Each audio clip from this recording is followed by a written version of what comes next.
Viti 2026 ka nisur me sfida për ekonominë shqiptare, duke reflektuar vështirësi në tregtinë e jashtme. Sipas të dhënave të Instat, gjatë muajit janar, eksportet e mallrave arritën një vlerë prej 26.7 miliard lekësh, duke shënuar një rënje krahasuar me janarin e vitit të kaluar dhe muajin dhjetor 2025.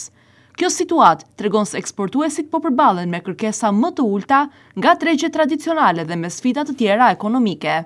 Rënja e eksporteve u ndëshkua kryesisht nga disa kategori mallra shkyçe, minerale dhe energji, tekstile dhe këpucë, produkte kimike dhe plastike, si dhe ushqime dhe pije, shënuan ulje të dërgesave, duke ndikuar ndjeshëm në performancën totale të eksporteve.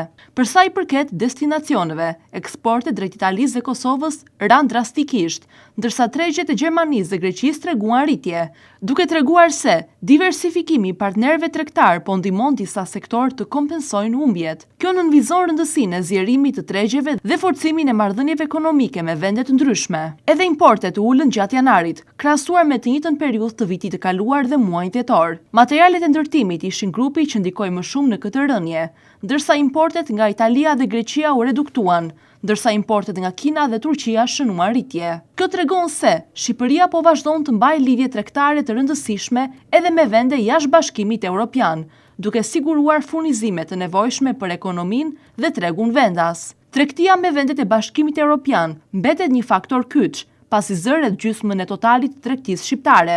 Eksportet drejt Bashkimit Evropian përbëjnë pjesën më të madhe të eksporteve totale, ndërsa importet nga Bashkimi Evropian mbeten një burim i rëndësishëm i mallrave dhe inputeve për prodhimin dhe ndërtimin në vend. Të dhënat e muajit janar janë tregues sepse eksportet dhe importet ranë në fillim të vitit. Disa tregje si Gjermania dhe Greqia vazhdojnë të tregojnë zhvillim. Kjo nënvizon rëndësinë e përpjekjeve për diversifikim të produkteve dhe të partnerëve tregtar, për të siguruar që ekonomia shqiptare të qëndrojë qëndrueshme dhe konkurruese gjatë vitit 2026. Në përfundim, ekspertët ekonomistë sugjerojnë se për të përmirësuar tregtinë e jashtme, Shqipëria duhet të fokusojë strategjitë e saj në rritjen e konkurrencës së produkteve vendase, lehtësimin e eksportit dhe forcimin e marrëdhënieve me tregje tradicionale dhe të reja, duke siguruar një balancë midis BE-s dhe partnerëve jashtë saj.